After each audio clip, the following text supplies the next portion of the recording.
ಸೂತ್ರ 33. ಮೈತ್ರಿ ಕರುಣಾ ಮುದಿತೋಪೇಕ್ಷಾಣ ಸುಖ ದುಃಖ ಪುಣ್ಯ ವಿಷಯಾಣ ಭಾವನಾ ಚಿತ್ತಪ್ರಸಾದನಂ. ಮೈತ್ರಿ ಕರುಣಾ ಮುದಿತ ಉಪೇಕ್ಷಾಣ ಸುಖ ದುಃಖ ಪುಣ್ಯ ಅಪುಣ್ಯ ವಿಷಯಾಣ ತತ್ ಚಿತ್ತಪ್ರಸಾದನಂ.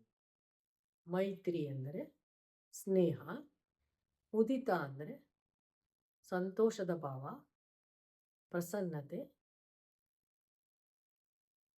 ಕರುಣಾ ದಯಾಭಾವ, ಉಪೇಕ್ಷಾಣ ಉದಾಸೀನತೆ ಮಾಡುವಂಥದ್ದು, ಸುಖ ಅಂದರೆ ಹಿತ, ದುಃಖ ಅಂದರೆ ಅಹಿತ, ಪುಣ್ಯ ಒಳ್ಳೆಯ ಕರ್ಮಗಳಿಂದ ಉಂಟಾದ ಪರಿಣಾಮ, ಅಪುಣ್ಯ ಪಾಪಾಚರಣೆ,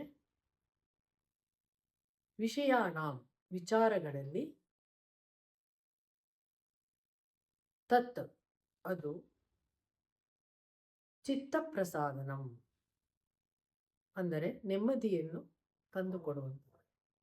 ಇಂದಿನ ಸೂತ್ರದಲ್ಲಿ ಹೇಳಿರುವಂಥ 13 ಅಂತರಾಯಗಳು ಅಂದರೆ ಅಡಚಣೆಗಳನ್ನು ನಿವಾರಿಸಿಕೊಂಡು ಆತ್ಮ ಸಾಕ್ಷಾತ್ಕಾರ ಮಾಡಿಕೊಳ್ಳಬೇಕಾದರೆ ಜೀವಾತ್ಮನು ಸಮಾಜದಲ್ಲಿ ಹಾಗೂ ಕುಟುಂಬದಲ್ಲಿ ಅನೇಕ ವಿಧವಾದ ವ್ಯಕ್ತಿಗಳ ಜೊತೆ ವ್ಯವಹಾರವನ್ನು ಮಾಡಬೇಕಾಗುತ್ತದೆ.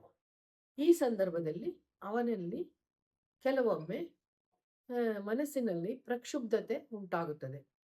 ಈ ಕ್ಷೋಭೆಗಳು ಬರದಂತೆ ಕಾಪಾಡಿಕೊಳ್ಳಲು ವ್ಯಕ್ತಿಯು ಸುಖಿ ಮನುಷ್ಯರಲ್ಲಿ ಮಿತ್ರತ್ವದಿಂದಲೂ ದುಃಖಿ ಮನುಷ್ಯರ ಜೊತೆ ಕರುಣಾಪೂರಿತನಾಗಿಯೂ ಪುಣ್ಯಾತ್ಮರ ಜೊತೆ ಒಡನಾಟದಿಂದ ಸಂತೋಷದಿಂದಲೂ ಪಾಪಿಷ್ಠರು ಹಾಗೂ ದುಷ್ಟರ ಜೊತೆ ಅವರನ್ನು ದೂರವಿಡಲಿಕ್ಕಾಗಿ ಉಪೇಕ್ಷೆ ಮಾಡುವುದರಿಂದಲೂ ಮನಸ್ಸಿನ ಪ್ರಸನ್ನತೆಯನ್ನು ಕಾಪಾಡಿಕೊಳ್ಳಬೇಕಾಗುತ್ತದೆ.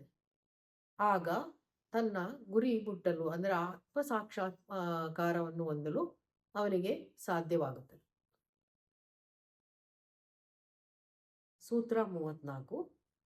ಪ್ರಚರ್ದನ ವಿಧರಣಾಭ್ಯಾಂ ವಾ ಪ್ರಾಣಸ್ಯ.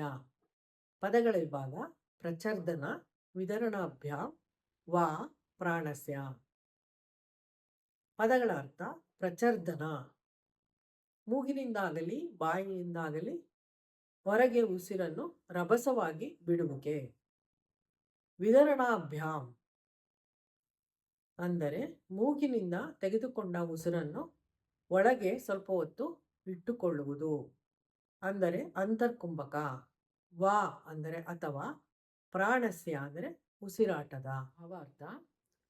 ಯೋಗಾಭ್ಯಾಸಿಯು ನಿರ್ವಿಕಲ್ಪ ಸಮಾಧಿಗೆ ಹೋಗಬೇಕಾದರೆ ಹಿಂದೆ ಹೇಳಿದ ಎಲ್ಲ ಅಂತರಾಯಗಳನ್ನು ನಿವಾರಿಸಿಕೊಂಡರೂ ಹಾಗೂ ಸಾಮಾಜಿಕ ಸಂಪರ್ಕದಿಂದ ನೆಮ್ಮದಿಯು ಕೆಡದಂತೆ ಎಲ್ಲ ಏರ್ಪಾಡುಗಳನ್ನು ಮಾಡಿಕೊಂಡರೂ ಸಹ ಚಿತ್ತದಲ್ಲಿ ಶೋಭೆ ಉಂಟಾಗುತ್ತೆ, ಮನಸ್ಸಿನಲ್ಲಿ ಏರುಪೇರು ಉಂಟಾಗುತ್ತದೆ.